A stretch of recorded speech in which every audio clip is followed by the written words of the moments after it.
Well, hello YouTubers, how's it going? Hopefully everything's going pretty good for you. Let's get right into the video. This is a 2002 Chevy TrailBlazer. I am going to show you a quick and dirty way, easy way to take off this fuel filter on the side of the gas tank, which gets a lot of people in trouble. Okay, so here is my new fuel filter. I picked this up for about $18, brand new, and we're going to be sticking this in. And I already took the tank off, put a new pump in it.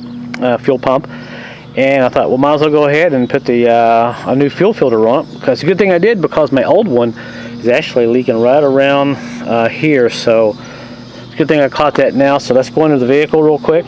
Okay, now here's a look at my fuel filter. I've gone ahead and disconnected some of these quick connect lines here, pulled these off, and if you notice, this filter is actually stuck in this harness, and there's a little screw on the top up here that you can't get off. It's rusted.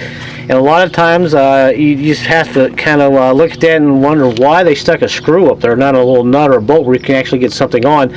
But the problem is this piece is actually harnessed on the side of this gas tank, so you can't really even pull it off. So what we're going to do, we're going to bend this back a little bit, and we're going to slide this out of the harness and simply slide the new one in. A lot of guys will go up here and they'll start working on this, and they forget to disconnect some of these other smaller lines here, these quick disconnect lines. That's what I'm trying to say as I lay on my back. And once these get in the way, you end up snapping them. So make sure you unhook these. This will just make your life a little bit easier. So let me show you how I'm going to take this out and save yourself a lot of hassle. Okay, so here we go. There's the fuel filter. We got the camera kind of set up. Now I've got a big screwdriver, and I've got a file. You can use a secondary bigger screwdriver if you got one. I'm going to take the big screwdriver and put it in front of this filter and bend this tab back a little bit right here, and you'll see it will come back, and just kind of bend it a little bit, work it, loosen it up. I know it's a crappy way of doing this, but really you don't have any other choice unless you want to attempt breaking something. Now take your secondary screwdriver or whatever, put behind here, and just kind of push out on it like this a little bit, and it should come out. There we go.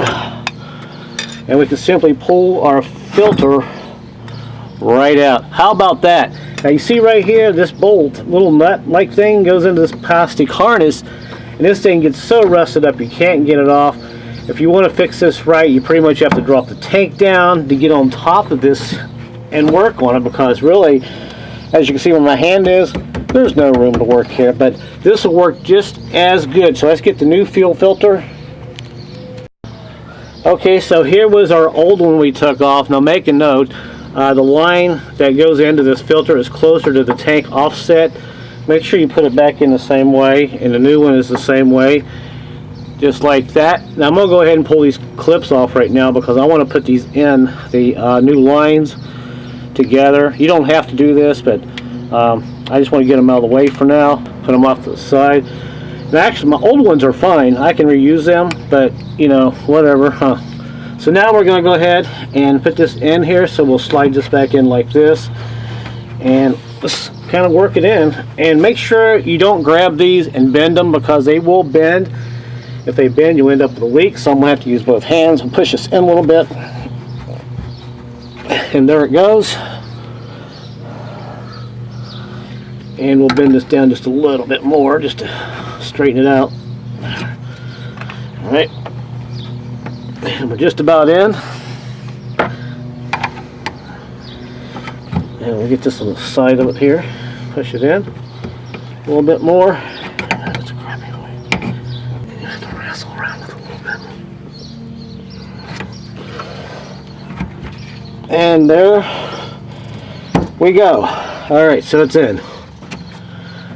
So that's one way you can do this. You know, hopefully this will help you out. And this tab here, you know, it'll still catch it. This pump, this fuel filter is not going anywhere. So all we gotta do now is put everything back together. And now you can see that we got everything all hooked up.